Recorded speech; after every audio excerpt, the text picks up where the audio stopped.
Coming up on Eagle Talk, Section 5 hoops are underway, Brockport men's and women's basketball team, and what it was a disappointing end of the season for one of them.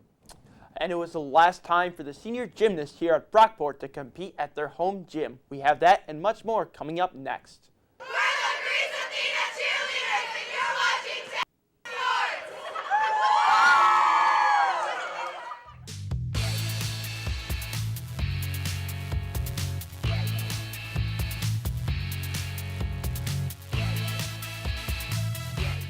Hey, and thanks for tuning in for this episode of Eagle Talk. I'm Cordell Cummings, and with me I have Ben Grimaudo. We enter this week with a clear picture of most of the top teams in Section 5 hoops, but so many of them beat up on each other during the regular season. So it's generally tough to tell who's the best of the best. And with sectionals underway, there is a chance that some of them can face each other again. The second best team in Class A, at least by record, the Irondequoit Golden Eagles, traveled to Spencerport last Wednesday for the Rangers' senior day, a tune-up of sorts before sectionals.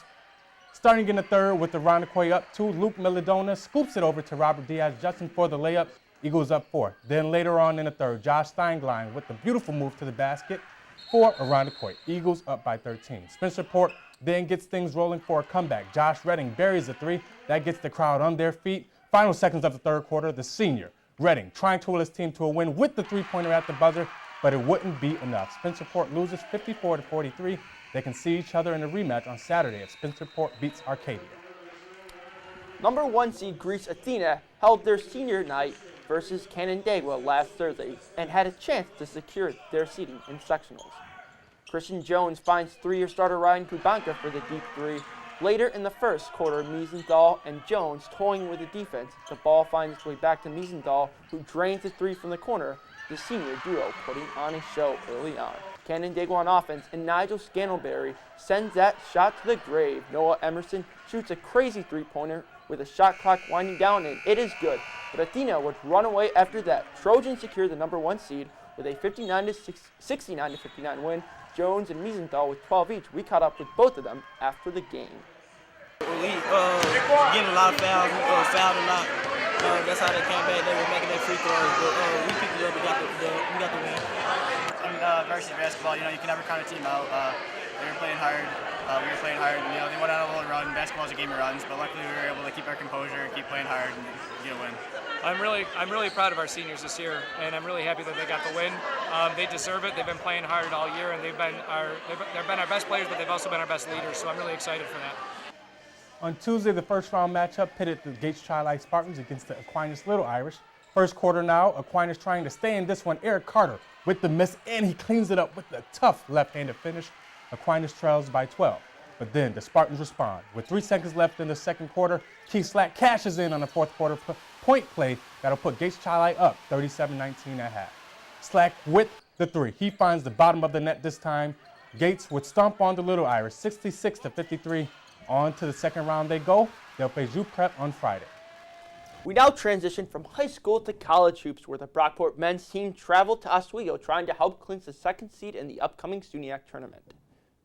Early in the first half, Josh Nelson saves the ball from going out of bounds and finds senior guard Hamad Shamsaldin, who knocks down the tray. Later in the half, Liam Sanborn drives into traffic between 2 defenders for the dish and score to Tyler Pierre. John Carnegie pulls up from deep and hits for Brockport to help capture the narrow 69-67 win.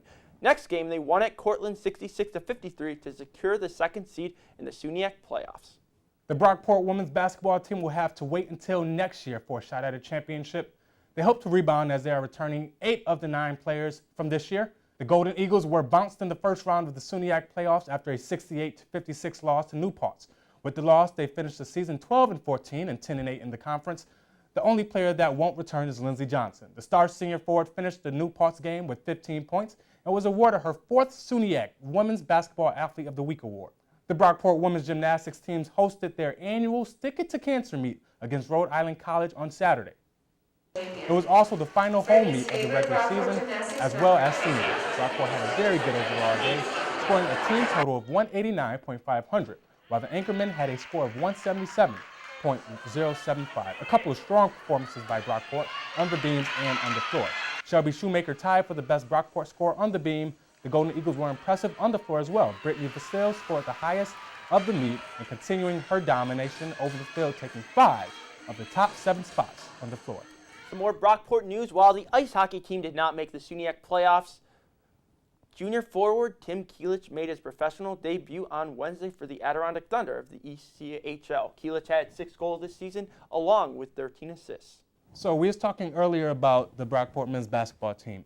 So do you think they'll go pretty far in the SUNYACs? What's your overall opinion of them so far? Well, Brockport has had a very dominating year. They have 2 losses so far in conference. One of them was to Cortland, which they avenged, and not just avenged. Their first loss was pretty narrow. They won big at Cortland.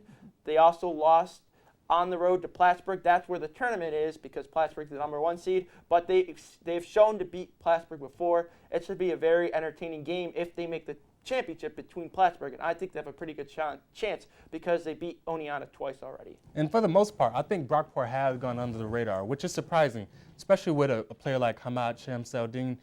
He's a very good player, and in the tournament, it's all about individual matchups now. So in my opinion, if you have a great player like he is, you have a chance in any game you're in my opinion. And that does it for us for this edition of Eagle Talk. We'll be right back at it again next week, so stay tuned. If you haven't already, follow our Talent Sports Twitter page, as well as all of our Talent television station social media pages. With that being said, I'm Cordell Cummings. And I'm Ben Grimaudo. Thanks for watching.